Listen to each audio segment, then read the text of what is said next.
All right, so today is part of our Lessons from Litigators series, so helping clients and others avoid litigation by learning lessons that we've learned through litigation.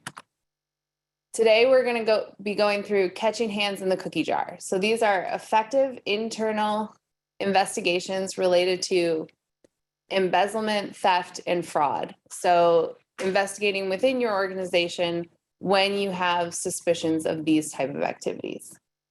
So we'll start with a quick introduction. Matt, do you want to tell us a little bit about you and your practice here? Absolutely. Thanks, Laci. Great to be part of the lessons from litigators.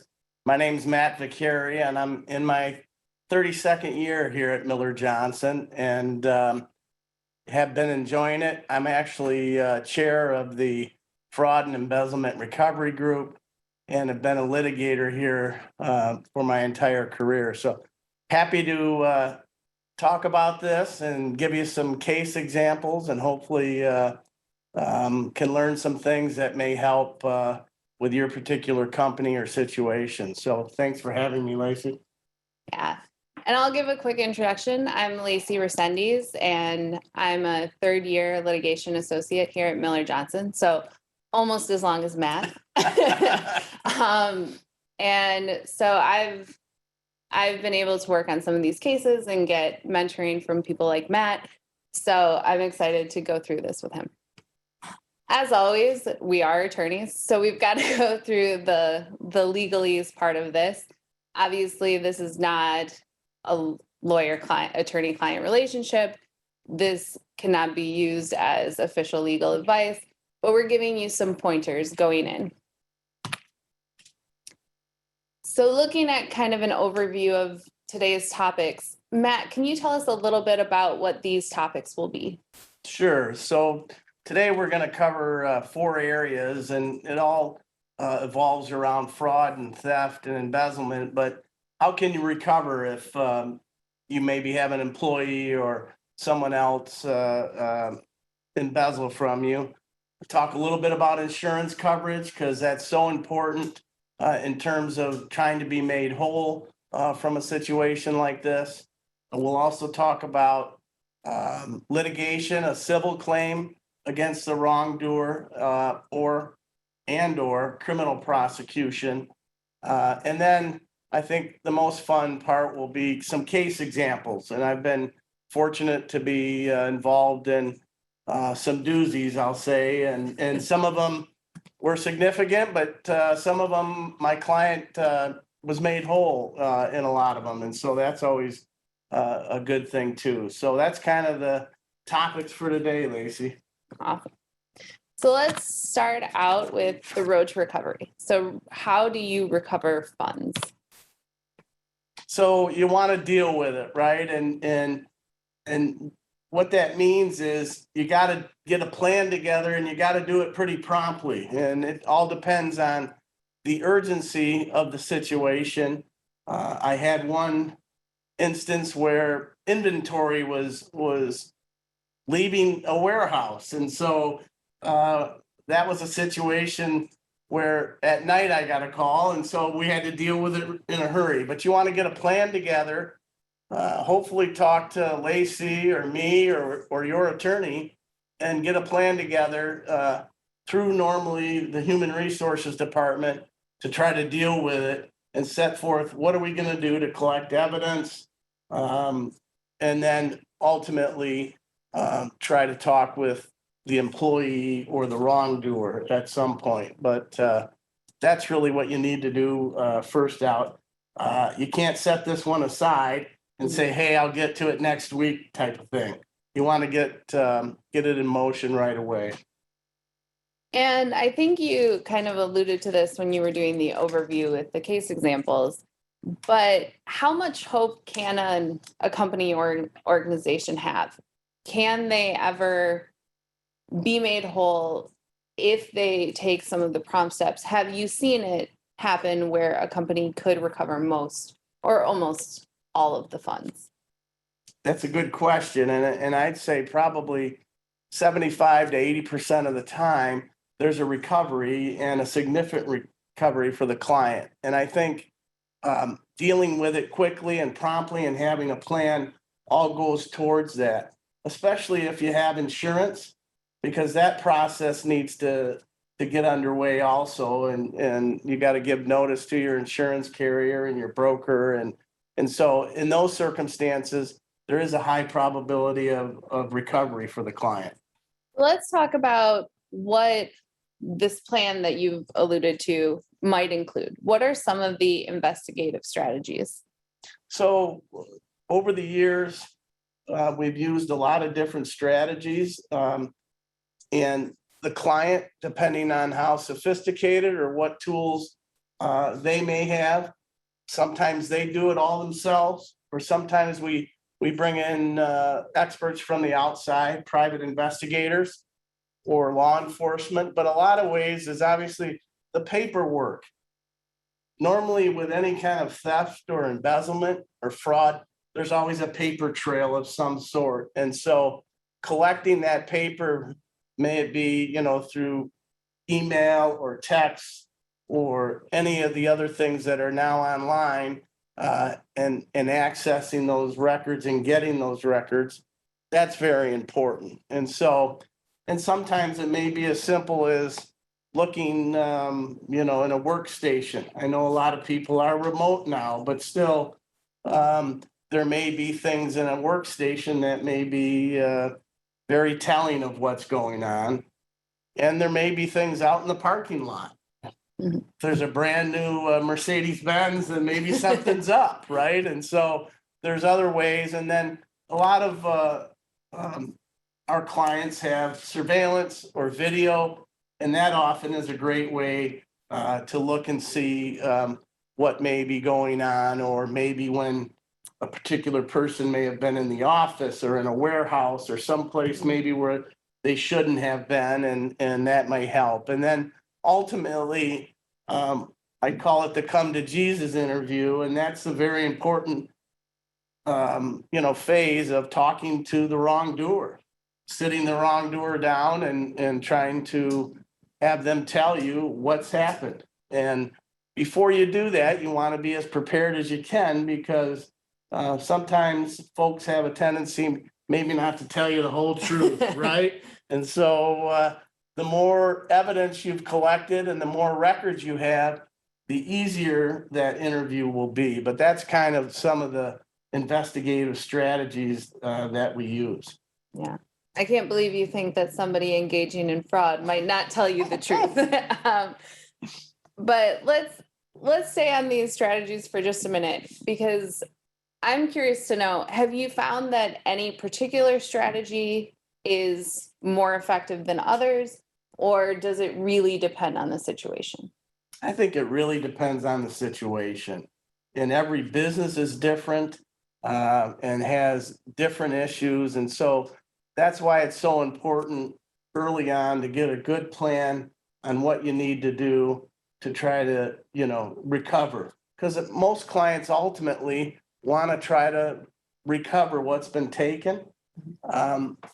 And so, it's really not a one size fits all, but it's just, you use a lot of these different techniques depending, what may be the circumstances.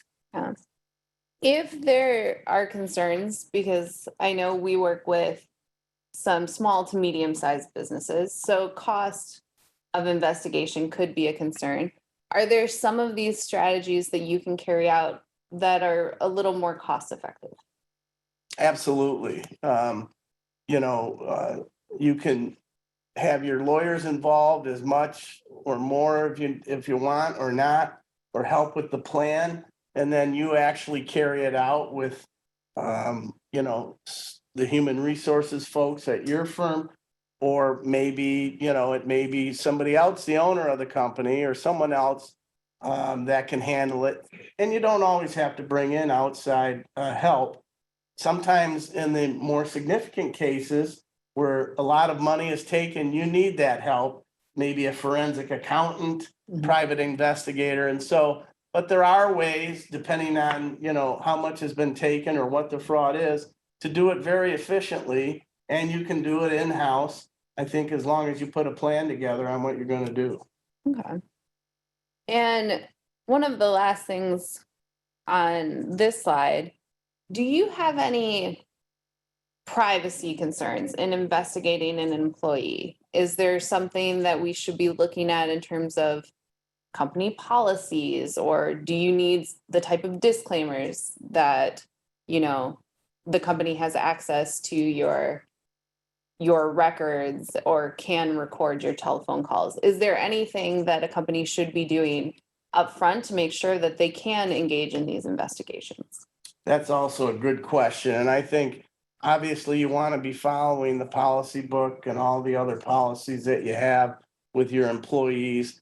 And I think most of those procedures and policies allow for the employer to search or to look at email, to look at different things. And so I certainly think you need to have that, but you also have the right to talk to your employees, and they obviously have a duty of loyalty and a duty not to steal from you. And so you have a right to gather that evidence in order to make a decision on one, whether or not they're still going to be employed with your particular organization. Two, how can we get this repaid or paid back? And three, what's going to happen with the employee? Do you want to report this to law enforcement, or do you just want to have a voluntary agreement for a payback or something like that? Because you don't have to go to law enforcement, but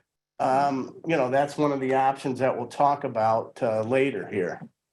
And that's actually a perfect segue into our next slide, where we're talking about what voluntary means can we use to recover funds.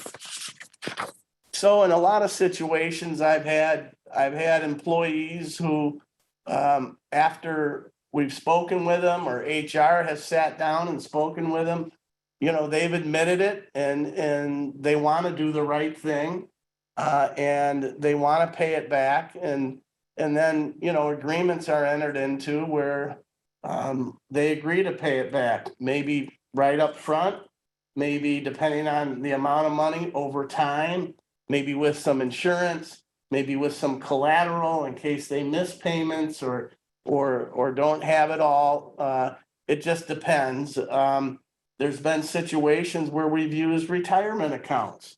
Typically, in a civil litigation setting, you can't get at retirement accounts, but there are situations where if you can trace funds that have been stolen that go directly into the account, then maybe you have a chance of getting at that. But some of the wrongdoers may say, hey, I've got money in my retirement account. I'll agree to have you, take a loan or something to pay off what was stolen. So there are various ways to resolve it voluntarily. What motivations might a company or organization have to go through voluntary means as opposed to going through law enforcement or the civil litigation route? I think one of the main reasons is you have a lot more control when you have a voluntary resolution, and then you can control the situation. When you make a referral to law enforcement, then the control gets out of your hands and law enforcement's going to take over. If you have lawyers that know law enforcement, then there can be some interaction, but still you lose a lot of the control. And so one of the other things, and obviously if there's a prosecution, then there's publicity. Sometimes my clients tell me we don't want any publicity, right? We don't want folks to know that so-and-so that may have been an officer or a high-level employee stole $800,000 from us. And so that's the other reason why, clients or organizations want to resolve it voluntarily. It can remain confidential and private. And so that's why it makes sense. And a lot of times it's less costly if you can get it done up front and get a voluntary agreement for repayment of what was taken. So just following up on that, I know you said about you can make a voluntary agreement, a settlement type agreement, confidential. So it sounds like that might be a term that you would want in an agreement. Are there any other terms that clients or companies should be thinking of in terms of what should be included in an agreement for voluntary repayment? Yeah, there are several, and confidentiality is one of them. But depending on how much was taken and needs to be paid back, maybe you want some kind of collateral, right? Maybe they'll give you a mortgage or a second mortgage on a home or some other property. If it's a significant amount of money, you want to get some collateral. And then one of the other things that we've had some success doing over the years is having what we call a consent judgment, or we call it a pocket judgment. Under Michigan law, it's called a cognizant judgment or note. And that's something that you hold back. And if the wrongdoer complies with the settlement agreement and say makes payments over whatever 2 years, say, if that was the payout, then you never file the judgment, and you don't have to. If the payments aren't made, then you have an easy way to file the judgment, so you don't have to go through an entire case to prove a case. You already have a pocket judgment that you can file with the court. And so that's one of the great advantages when you have a voluntary agreement. So right. So we talked about a little bit about recovery of funds from the wrongdoer, but there's also the recovery of funds through insurance. So what do I need to know about insurance coverage? Well, and I know this is hard for some companies, and sometimes it comes down to what can be afforded, right? Insurance is one of those things, and I'm not an insurance expert, but anytime one of my clients has insurance, it works out a lot better when there's a situation like this, right? When there's an embezzlement, when there's cyber fraud, having insurance is a godsend, because you have a means of getting recovery. A lot of times, the wrongdoer, doesn't have the funds or the assets to pay back if they've stolen hundreds of thousands of dollars. And so insurance is a great way to get that payment back. There's a process that we can talk about going through the proof of claim and all that. But if you don't have the insurance, then the likelihood of recovery goes way, way down. So, and I guess let me drill down into this a little bit. What kind of insurance policies would cover this type of situation? So most commercial policies and the liability and have riders on them for theft, employee theft and embezzlement. They have, cyber fraud, cybersecurity. That's, a different issue, but a lot of fraud happens online now, right? And so that's all, you can get that through any agent. And really what you need to look at is the size of your company and how much the coverage.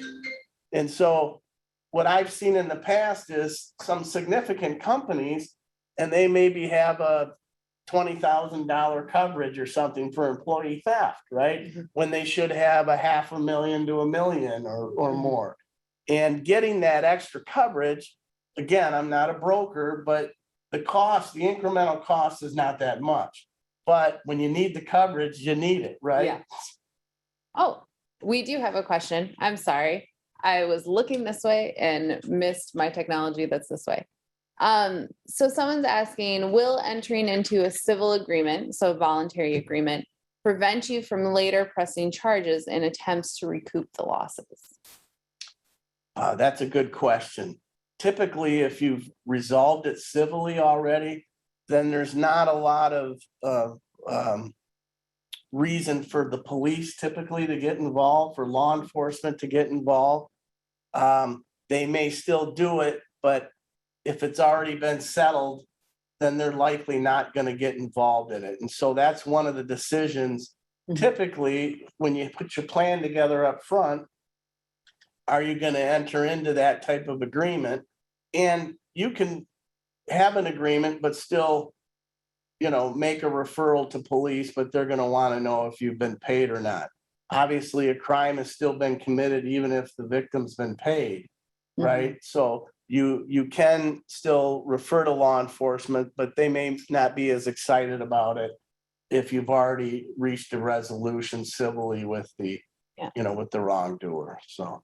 And correct me if I'm wrong, but often these kind of settlement voluntary agreements will include a release of claims. But if the wrongdoer then breaches the agreement, then you can move forward with claims. Yes, you can move forward with claims, and you can, civilly go after them, whether or not, again, law enforcement would be interested in it at that point. They've got enough to do. And so what we call these white collar crimes tend to not, get as much priority. And if it's already been civilly settled, even though they've reneged on the civil agreement, they may not be willing to want to get involved. But I've had cases where that's happened and the prosecutor has moved with charges. And then coming back to this insurance coverage. So I'm reading accepting insurance proceeds needs to be in the appropriate manner. And that makes me think that there are potential pitfalls to accepting insurance coverage. So if there are, what are those? Well, you got to look at the agreement, because your insurance carrier is going to have you sign some type of release, right? And what typically happens when you get the insurance, you then have to give your insurance carrier the right to stand in your shoes, meaning they get a subrogation, what's called a subrogation claim, so that, say they've paid you $250,000, that was your coverage, they can then step in the organization's shoes and go after the wrongdoer to try to recoup the $250,000 that they paid you in insurance proceeds. So you just want to make sure that the release is appropriate and that it's not too broad, because it may be a situation where more than that was taken and you still want to have the ability to go after for more than what was given under the insurance policy. So just to use round numbers, because I like kind of an example to understand these concepts. So let's say an employee embezzled $500,000. Maybe the insurance tops out at $250,000. So what you're saying is you want to have this release and subrogation of claims so that the insurance can go after $250,000, but the company wants to maintain the option to go after the remaining funds. Yes. Okay. Oh, and here is where we talk about it. Sorry about that. And so I see in the second bullet point here, you talk about serious consideration must be given to obtaining employee theft and dishonesty insurance coverage. And you said more than likely that's a rider, or kind of an add-on to the general commercial policy. Well, it's normally in the general commercial policy, but you can beef that up and get more coverage. But it needs, again, I've seen clients that don't have any coverage for employee theft and dishonesty. And then I see a lot of clients who have coverage, but the limits are significantly low and they never seem to be high enough. And so that's where you really need to gauge, what's it going to cost? How many more premium dollars is it going to cost me to raise my coverage to $500,000? And again, typically that's not a very big incremental increase. And so I say, look at your insurance policies, make sure you have employee theft and dishonesty, cybersecurity, for the cyber fraud, all of that. So, and most, good commercial brokers are selling all that to their customers. All right. So here's where we're going to talk about civil claims versus criminal prosecution. Sometimes those go hand in hand. against the employee wrongdoer. So talk to me first about some of the considerations that you would review with a client in deciding whether to file a civil claim, whether to refer to law enforcement, or both. Yeah, this is in the dealing with it and the planning process. Right up front, you got to make a determination of, what is it that you want to achieve? Do you want to punish this wrongdoer? I've had clients that have told me, Matt, I don't care how much money they've taken. I don't care if I ever get a cent back, but I want this person to be prosecuted because I don't want this to happen to another employer. And I also want it to be known that, you can't do these things at my company without having some kind of consequences. And so I've had clients tell me that. Other clients have said, we just want to get made whole and get paid back. We don't want the publicity of a prosecution. We want to just get our money back, and we're not worried about sending a message to coworkers or anybody else. We just want to get paid back. So it has a lot to do with what you want, and then what are your resources to do it. And you may not have the resources to go through a lengthy investigation or dealing, with outside accountants or that sort of thing. And so you've got to look at your resources too, because the last thing you want to do is if this individual that maybe say took 100,000 has no way of paying it back, again, like we say, and you don't want to throw good dollars down the drain to try to get nothing, right? And so a lot of times under those situations, I have clients that want law enforcement to do it, and then maybe if the wrongdoer is convicted at sentencing, there'll be an order of restitution to help pay, and we can talk about that later. But again, that's one of the considerations. So we talked a little bit about the civil lawsuit versus referral to law enforcement, but I have to ask you what you mean by suntan with stripes.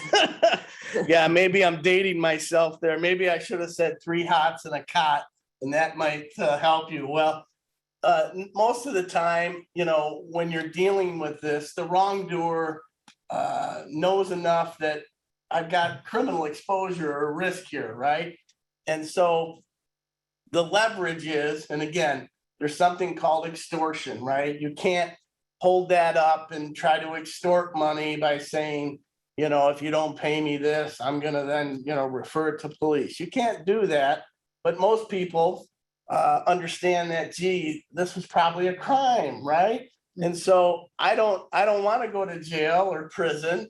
I don't want to get the suntan with the stripes for 3 years at a federal penitentiary. So I'm going to cooperate. And so they understand that. And so you have leverage there to try to get a resolution. So that's what I meant by that. And hopefully there's others out there that understood that. But again, 3 hots and a cot is another one that we say often too, right? So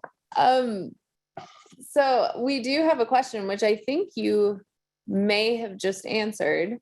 It says, how does an employer negotiate with the employee without opening itself up to claims of extortion? I.e., if they're threatening criminal prosecution unless the employee agrees. Yeah, and so you can't do that. The way to handle that, and again, you can get your counsel, internal or outside counsel, but you always say in these situations, we're leaving all legal options open, right? And that's the truth. You are. And so, but this is your opportunity to make this right, Mrs. Smith or Mr. Smith, right? Mm-hmm.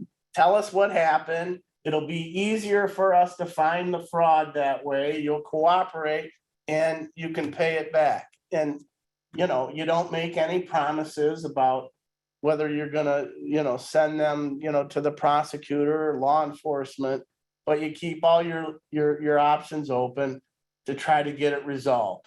And sometimes the wrongdoer will sit down and and admit and try to make it right. Mhm. A lot of times they'll lie, they'll keep lying, and then, they're into the wind and they're gone. And then, then you do what you need to do and you can make a referral then to law enforcement. So essentially, if you're saying, I'm leaving all legal options open, if we can't resolve this between us, that gives that out to continue with criminal prosecution, and probably the wrongdoer would recognize, I think, that embezzlement is a crime that could be one of the legal options. Absolutely. Most people were taught at an early age that stealing's not a good thing, right? So. All right. So we talked about that, that sometimes you will have a client that just wants to kind of bring the perp to justice. So they want to see a prosecution. But how does that ever kind of negate the option to get the money back?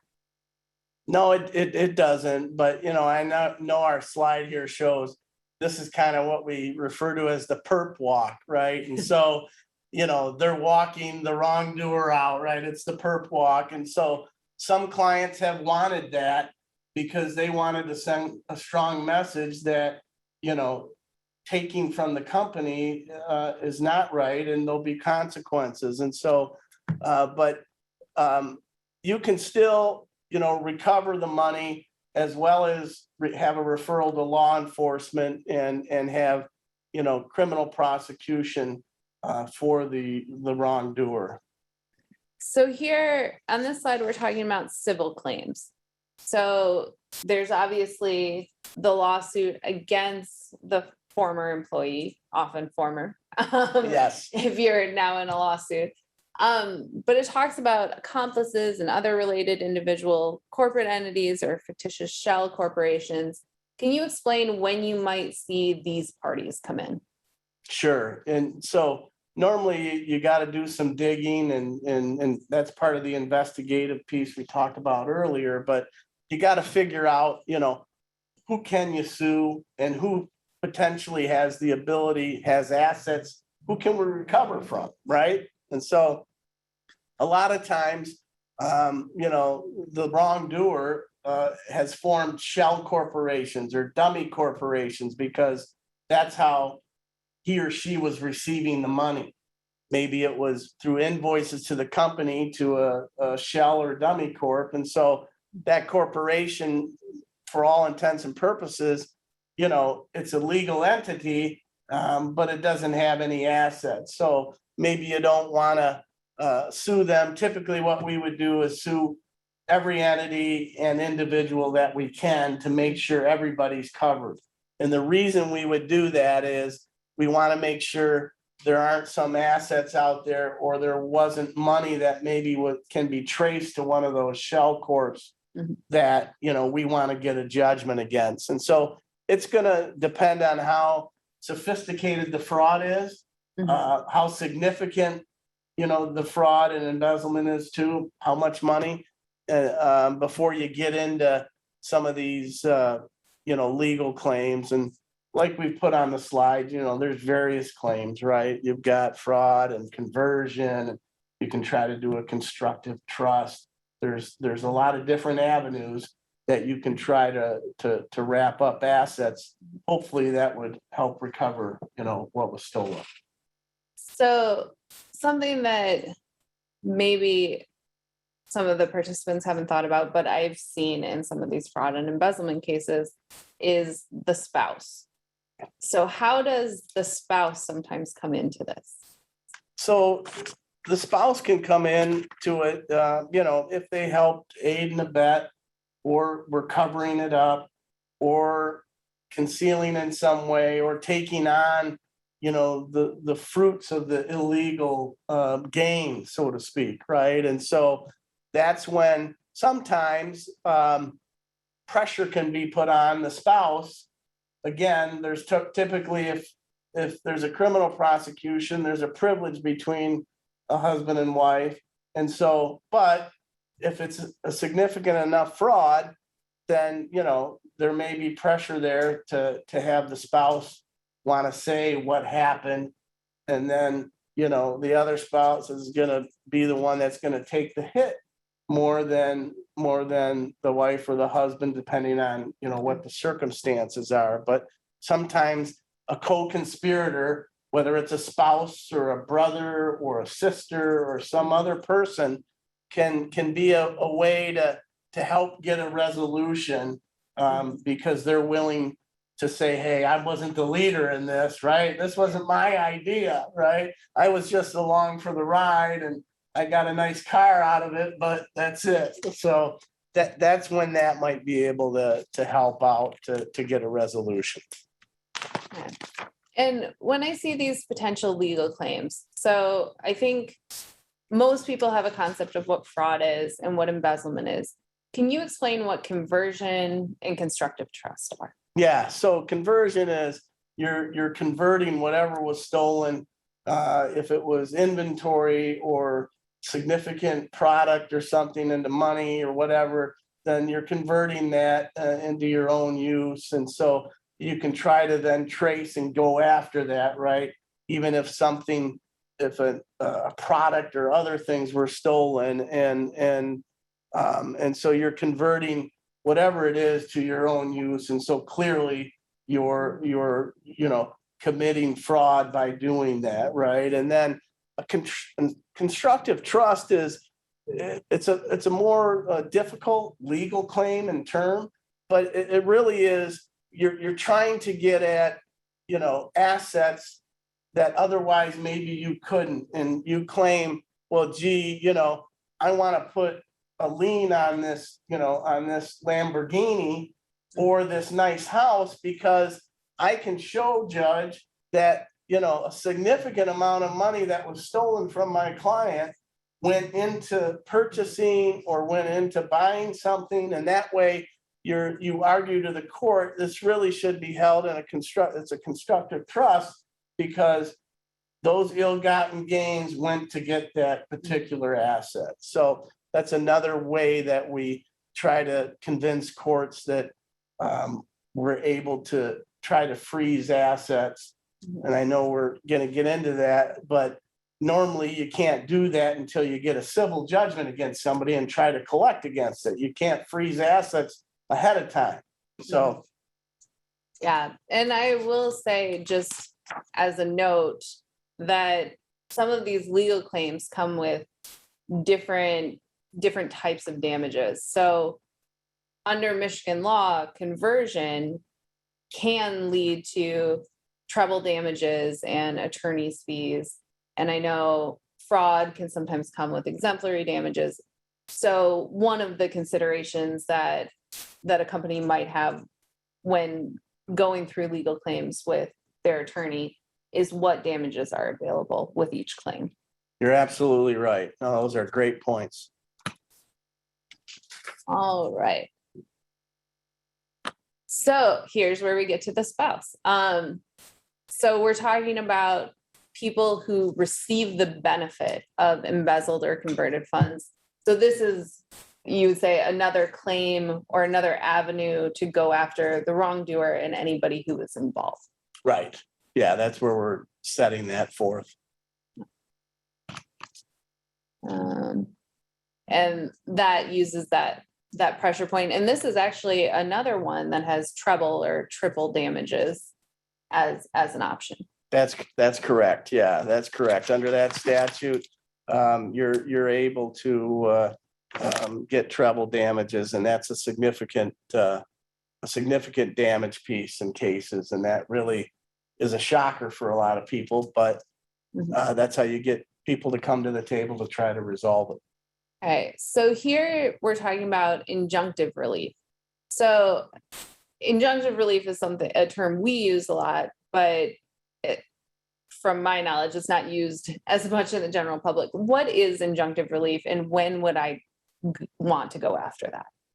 So injunctive relief, and I alluded to it a little bit, this is why we have a dollar sign and an ice block there trying to freeze the money, right? Or freeze the assets. And so when you go for injunctive relief, it is extraordinary relief. And so you need to be able to show the court, and typically you do it ex parte, meaning you don't let the wrongdoer know, you don't let counsel know if they have counsel. You go into court, there's certain, court rules you have to follow if they are represented to let counsel know, but you're going into court prior to any judgment.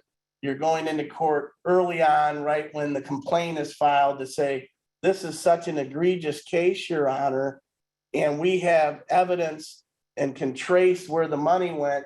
We need you to lock down, these assets, because these assets were purchased with the money that was stolen or this fraud that was committed. And we'll talk about one of the cases, but one of those cases where I did that was the CyberNet and Barton Watson case. But it is difficult for courts to do that because most courts want to see the case play out before they're going to freeze any assets. So this is more of an extraordinary remedy. Correct. Yep. And you have to have the right situation to do it. And if you do, you certainly should, because if you don't do it, the months and months that it takes to resolve litigation, a lot of those assets may be Start gone. disappearing. Yep. Yeah. So one last point on that. So a judge, because this is such an extraordinary remedy, to give a remedy before the case has really started, then sometimes do you see where a judge just kind of narrows it so that they can give you some relief, but not go as far? Correct. Yeah, because obviously the person or business or entity that's getting the restraining order against it has to operate. And so judges tend to want to make them as narrow as they can, but to still give some relief so that if assets can clearly be shown that the embezzled funds were put in to buy that, then maybe they will freeze that. So you can obtain a judgment against the employee. And this actually is an interesting point that we may not have touched on before. So when we talked before about voluntary agreements with the wrongdoer, we were talking more in place of or before any civil action. But this, I think, is more of a timing issue. You could start through the civil action and still settle with the employee and come up with a voluntary agreement. Is that correct? that is correct. Yep. And a lot of times that may be to save resources and money, or the employee finally, has seen the light and wants to resolve it and admit to it. And then you can get a settlement agreement under those circumstances. Yeah, you're right. Okay. And then we've talked about how a pocket or consent judgment could help avoid further litigation in the long run, that you have this judgment that you can file if there's any kind of breach or failure to pay under the voluntary agreement. Correct. All right. So now here's probably one of the more important parts. Once you get a judgment, one way or the other, whether it's a consent judgment or going through the civil process, now you've got to locate the assets and collect. What strategies or what procedures do you use to go through this step? So you're right. This is trying to actually collect on a judgment, and sometimes that can be hard. Sometimes that can take some years if the judgments are significant. I've had a case where we had a judgment for almost 4 or 5 years, and then we found some assets and we're able to, have almost 60% of the judgment paid. It took some time, but some of the things you do is you get investigators that can try to trace and find out where assets may be. Some may be offshore, right? And so you try to find whatever you can, and sometimes bank accounts can be in other names, but are controlled by the wrongdoer or an entity that you have the judgment against. But sometimes it's very difficult to collect. And so that's one of the reasons up front why you think about, do you want to go through that whole civil litigation process? You get a judgment, but it may be very difficult to collect upon. And so, but accountants can help, private investigators, paralegals. Our firm has, a couple lawyers I can think of, Bob O'Brien, one who does a great job with collecting on judgments. And so he knows everything, all the ins and outs. And so you can, send out garnishments, you can put liens on property. And so there's all sorts of things you can do to try to collect against a judgment. And obviously, when we're talking about investigators and experts, that price can add up. Yes. But when does the situation justify the use of experts or investigators? So when does the benefit outweigh the cost? That'll depend on how much the judgment is, how much was stolen. And sometimes it depends on the emotions of my client or our clients, right? Because sometimes these embezzlement situations happen when you trust a long-term employee. And so they may have been like a brother or sister to you, even though they're not blood, but they work together. And so under some of those circumstances, they're willing to pay to find out, are there any other assets out there? Otherwise, a lot of times clients will say, hey, let's stop. And there's no reason to try to, and then maybe you send a garnishment in every year for a tax refund or some other means so that the wrongdoer knows, hey, I'm still out here and I still have a judgment against you. And so, anyhow, it can take some money to do that. And so it all depends how much you're willing to track it down. Yeah. And I've seen, so working with Bob, I've seen one avenue is going through the post-judgment discovery process. So we have the discovery process that goes into civil litigation where you're getting answers and documents from the other side and vice versa. But there's also a post-judgment discovery process where you can ask for documents and take depositions to find out where all the bank accounts that are available, where stuff is hidden. Is that sometimes an option, a slightly lower cost option than the full private investigation? Yes, it is.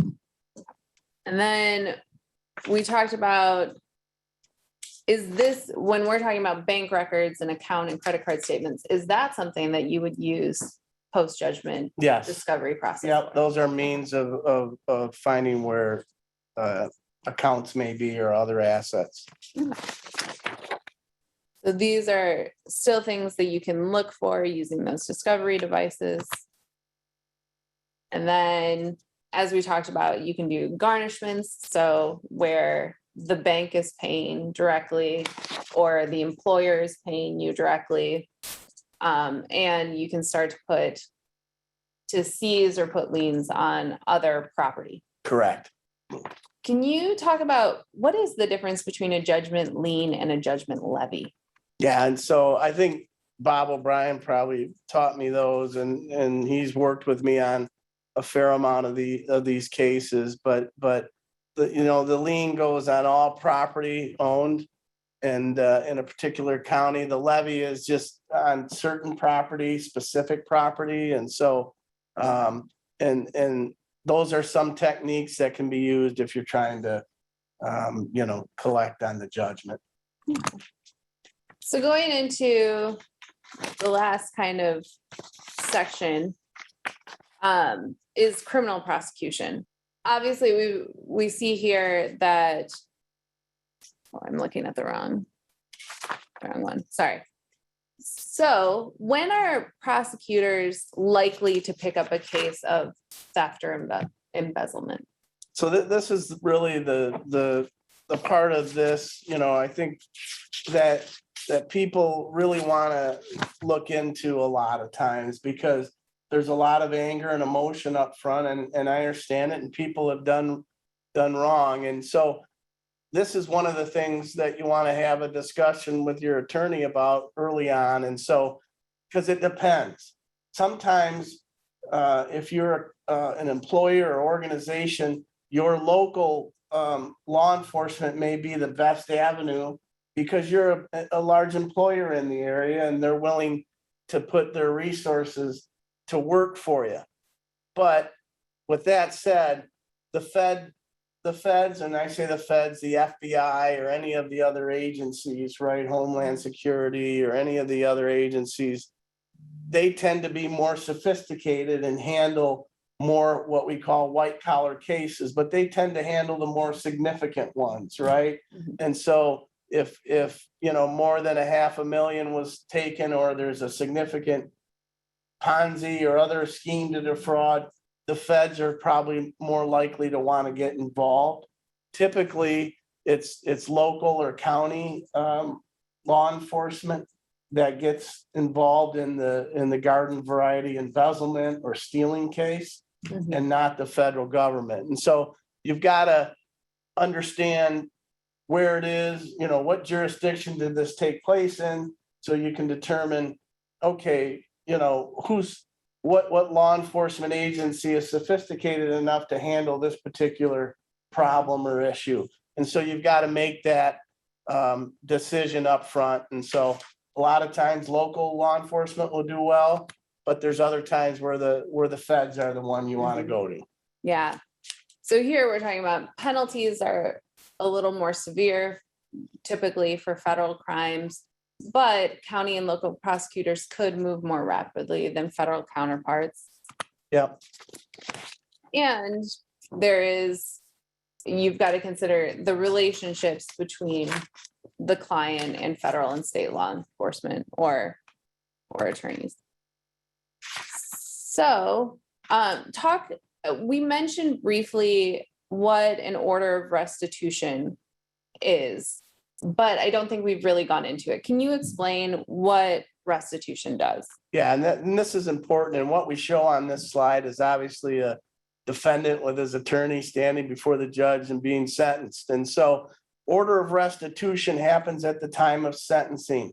And so what you want to happen is whatever was stolen or embezzled or taken, you want to have a dollar amount get ordered as restitution. And normally you can try to include some of the cost of having to investigate and uncover the fraud.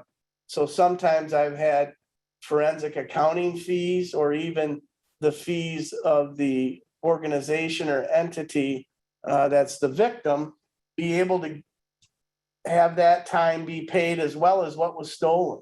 And so you want that in the judgment of sentence. It's part of the judgment of sentence of the defendant.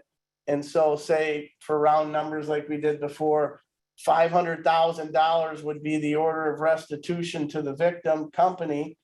And then that's something that the defendant will have to pay, and or it can be, you can use that like a civil judgment and collect against the defendant. And so you want to make that, or you want to have that order of restitution. And the other thing, just talking, I know we're coming down on time here, but the other thing is you have the opportunity to make a victim impact statement. You can do that orally or in writing or both. And I've had clients that typically always want to do that because they want to say something. Some don't. Some write. I help them write some great written victim impact statements, but that's where they're able to say, hey, this is how this impacted our small company, or this is how it impacted our large company. And so those are important parts of the criminal prosecution process. Okay. I'm going to jump ahead to case examples. We'll go through one or two as we're wrapping up here. So actually, I'll stop there for a minute. Sure. So I know you've told me about, you had a case once that a company was receiving canceled checks on a CD in the mail. And because one employee is looking over these and not another employee, that's where fraud can happen. Absolutely. And now it's much more digitized. Companies need to be aware of cyber fraud. So there can be kind of phishing schemes that are either internal or external. Where have you seen this kind of nowadays? What do you see happen with, like, where we say gift card scheme or email from a company officer? Where do you see that? So we're seeing a lot of that now online, right? And so an email comes from some officer or the owner, and the owner may be gone, and you know, it's an email, but it's really not from the owner, right? But it looks like it is. And so somebody in the accounts payable department is then working off an invoice without really looking into anything behind that invoice, and it may be paying, you know, some vendor that is all a fraud and a sham, right? Mm-hmm. Instead of stopping and saying, hey, okay, there needs to be some checks and balances, you know, is this really one of our vendors? Mm-hmm. And normally when you look through it and you dig a little bit, then you find out, yeah, it's all a fraud. But sometimes the money's already been wired, check already sent, but normally it's a wire nowadays. And so it's hard sometimes to get that back. And so those are a lot of the cases we see right now. So yeah, and we've talked about that. That's where cybersecurity insurance can help, like having the rider for employee dishonesty. Sure, and we can do this one ripped from the headlines. But yesterday, when we talked about dummy courts, and I know we went over that, but mm-hmm. yesterday there was a defendant who pled guilty. Used to be an officer with Eagle, which is the Michigan Department of Environment, Great Lakes and Energy, but he stole, it looks like, $850,000, and what he did, and I'm reading from this article, defendant was responsible for releasing conformance bonds required for a fossil fuel drilling permit back to companies after a well changed hands. Defendant created fake vendors and diverted bond monies into his personal bank account. Yeah. And so there it is. I mean, it's tried and true. It seems like somebody should know that, but fake vendors with invoices that go out, and that's how he stole $850,000.